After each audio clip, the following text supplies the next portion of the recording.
Dan ini dari pos ke pos nyambung. Jadi warga tahu kalau ada kejadian sesuai dengan yang sudah disepakati. Kalau ada bahaya yang misalnya pandemi yang banyak orang meninggal dan sebagainya, itu ini namanya nada kalau titir. dulu orang ngarep titir. Ya. Mungkin di daerah sampai juga ada titir. Ya. Jadi kan orang kebingungan, jadi nadanya supaya warga semangat cepat keluar rumah, segera untuk memberikan pertolongan kepada warga yang membutuhkan. Tapi kalau ada cuman kejahatan biasa aja 5 kali. Sandi Muase. Iya, betul. Ini kalau karena ini dari KPP kan jauh-jauh Ada hari. rupa, jadi lampu semua padam kita pakai.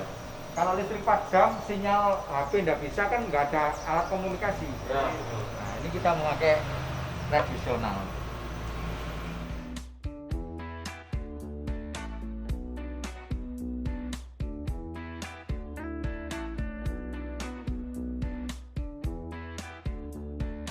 Bukti bahwa Arema ada kontribusi ke Kampung Tangguh. Ya.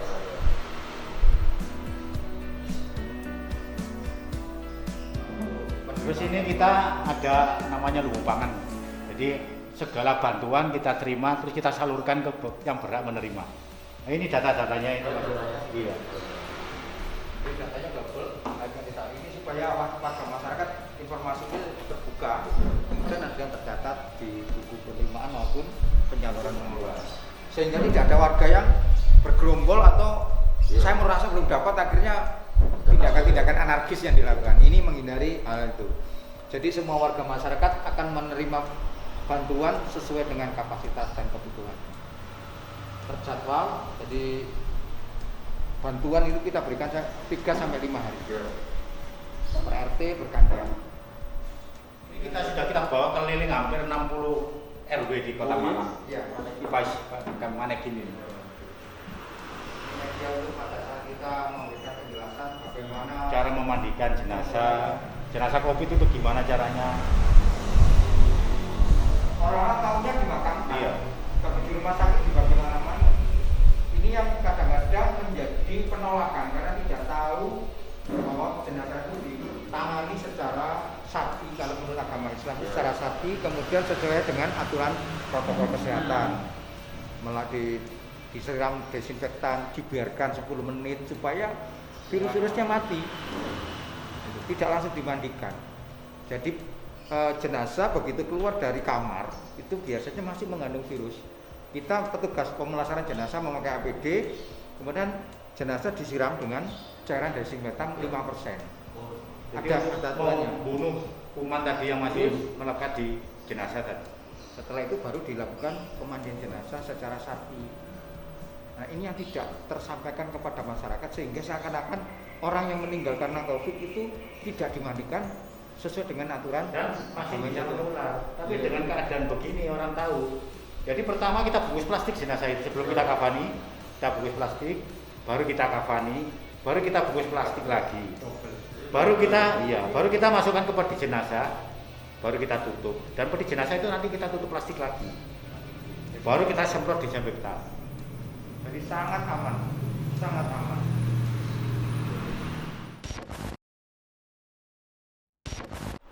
Bismillahirrahmanirrahim. Assalamualaikum warahmatullahi wabarakatuh. Salam jumpa kepada segenap penggiat kampung dimanapun kita berada, dan salam satu jiwa Arema. Kami dari Kampung Tangguh, Kampung Cempluk, Aremania Korwildieng akan sedikit menceritakan kronologisnya kegiatan Kampung Tangguh di wilayah Aremania Korwildieng. Kampung Tangguh ini asalnya kegiatan adalah kegiatan positif di teman-teman Aremania maupun penggiat di kegiatan di masyarakat, yaitu Kampung Tangguh yang setiap tahun kita mempunyai kegiatan gelaran event, yaitu hajatan untuk mengekspresikan kegiatan-kegiatan yang ada di masyarakat, terutama seni dan budaya. Energi positif ini selalu kita pupuk, dan alhamdulillah sebenarnya tahun 2020 kemarin adalah yang ke-10 atau dasawarsa. Persiapan itu sudah kami lakukan tahun 2019 sampai menjelang 2020. Ternyata sebelum pelaksanaan negara kita terkena pandemi COVID. Pada bulan Maret 2020, energi positif ini kita kumpulkan.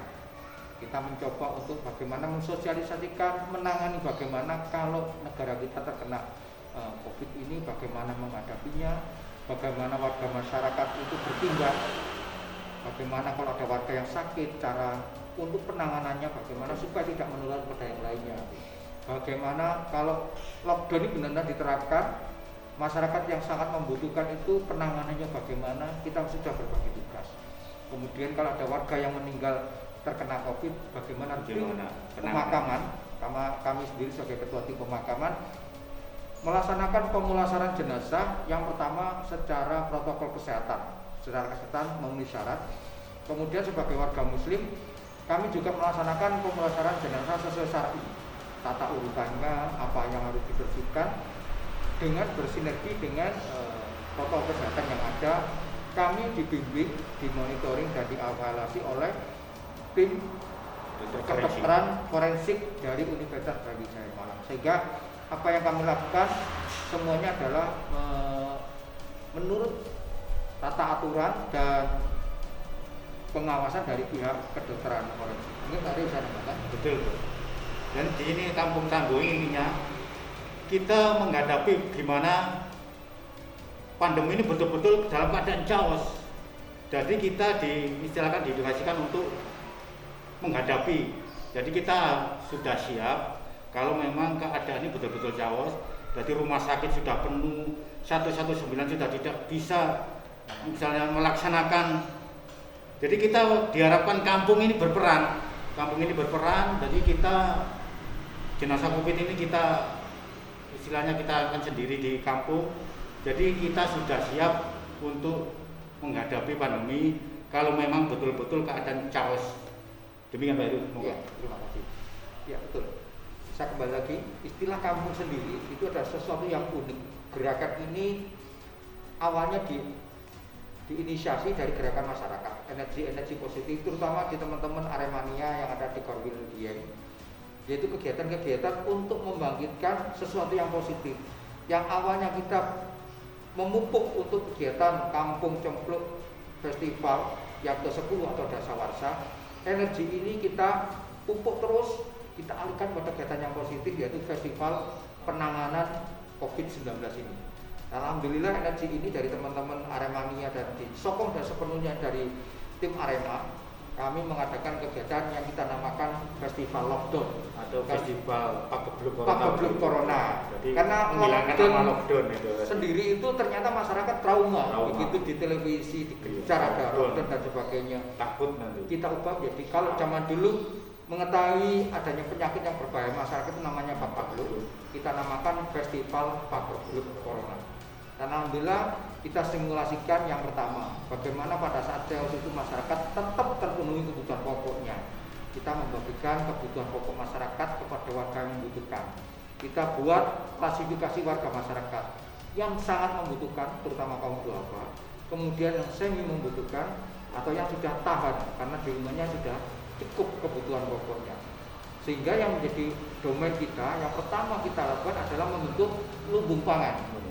Lumbung pangan ini dari mana kebutuhan pokoknya? Yang pertama dari warga yang menyumbang, dari warga sendiri menyumbang kebutuhan pokok, ada yang menyumbang beras, menyumbang telur, menyumbang ikan asin sebagai sumber protein, kemudian menyumbang sayur mayur untuk kebutuhan seluruh warga masyarakat yang membutuhkan, dan minyak goreng dan sebagainya. Dan untuk penanganan lumbung pangan sendiri kita buatkan administrasi secara lengkap. Jadi buku tanda terima dari para penyumbang. Kemudian buku tanda terima bagi yang warga yang membutuhkan.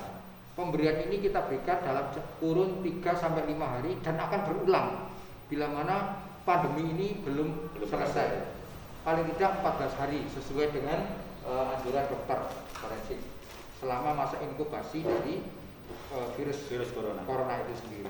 Kemudian yang kedua, di samping lumbung pangan sebagai ketahanan pangan, ini ketahanan mental. Bagaimana kita mensosialisasikan kepada masyarakat dalam menangani atau menghadapi pandemi COVID ini tidak bingung, tidak gelisah, tidak panik. Justru dihadapi dengan tenang tapi tetap waspada. Bagaimana masyarakat 5M, memakai masker, mencuci tangan dengan sabun dan membilas dengan air mengalir, kemudian menjaga jarak. Sosialisasi ini selalu kami lakukan kepada seluruh warga masyarakat dalam berbagai tingkatan, dalam berbagai kesempatan, sehingga insya Allah warga masyarakat senantiasa melaksanakan program 5M. Dan saat ini sesuai dengan program pemerintah pusat, yaitu program vaksinasi, kami mensosialisasikan bagaimana pentingnya vaksinasi kepada seluruh warga masyarakat tanpa terkecuali. Warga Aremania juga. Ya.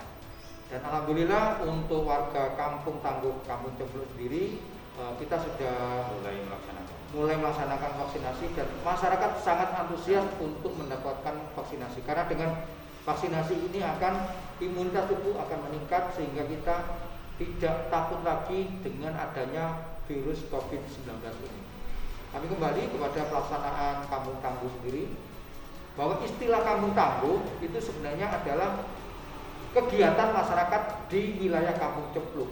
Pada saat kami melaksanakan simulasi yang dihadiri oleh Bu Gubernur Ibu Khofifah bersama Bapak Kapolda dan Bapak Kasdam waktu itu, baru terucap oleh beliau, kegiatan ini kita namakan gerakan dari masyarakat kampung. Kalau istilah kampung itu baik di desa maupun di kota pasti ada. Tapi kalau kegiatan itu dinamakan desa, di kota belum tentu ada namanya desa. Sehingga istilah kampung merujuk dari Kampung Cempluk ini oleh Ibu Gubernur dilontarkan di hadapan teman-teman media massa, sehingga istilah Kampung Tangguh untuk menguatkan masyarakat baik secara mental, pemahaman, kemudian masyarakat punya inisiatif untuk membangun kampungnya, untuk mengajak seluruh warga masyarakat bagaimana melawan COVID itu. Jadi imunitas tidak hanya dari tubuh, juga dari mental spiritual warga masyarakat. Mungkin ada yang saya tambahkan. Jadi itu ya, untuk selanjutnya kami menghimbau kepada warga termasuk dulur-dulur Aremania semua, jangan takut divaksin karena vaksin ini adalah untuk meningkatkan antibodi kita. Jadi jalan satu-satunya untuk mencegah corona dan menghilangkan corona dari bumi Arema, dari bumi Indonesia.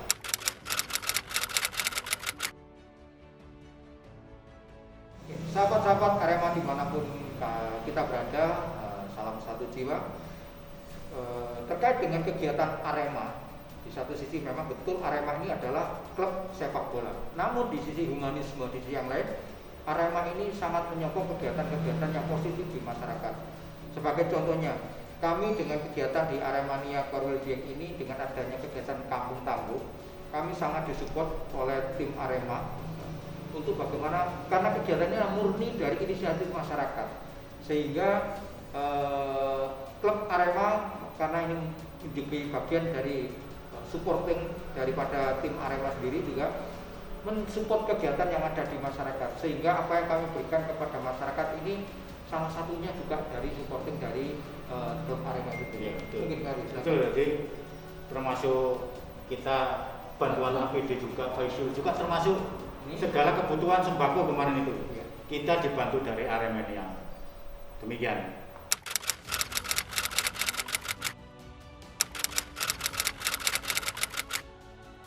Jadi untuk ke depan ini Arema dengan dipimpinnya Presiden baru Juragan 19 ini kelihatannya kayak prospeknya bagus ya, dengan mendatangkan pemain-pemain berkelas bintang ini.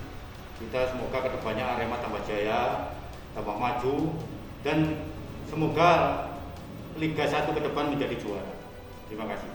Ya, kami berharap sebenarnya ke depan Arema ini tidak hanya milik warga Malang, tapi Arema ini akan menginternasional kalau bisa. Sehingga dengan kepengurusan yang baru, manajemen yang baru, bagaimana Arema yang punya semangat juang yang sangat tinggi ini terpolarisasi akan menjadi suatu kekuatan yang bagus. Pemain-pemainnya didatangkan juga, kalau bisa memang warga lokal, pemain lokal juga ditampilkan, tapi tidak menutup kemungkinan untuk lanjutkan jenjang internasional, pemain berkualitas didatangkan ke Arema, sehingga warga masyarakat sebagai pendukung Arema atau Aremania ini terpuaskan secara hajat keinginan bersepak bola. Demikian. Untuk tim Arema dan supporter Aremania kami ucapkan salam satu jiwa Arema. Ojo lali rek vaksin. Ojo lali sukseskan vaksinasi Vaksinasi. di Uni Arema.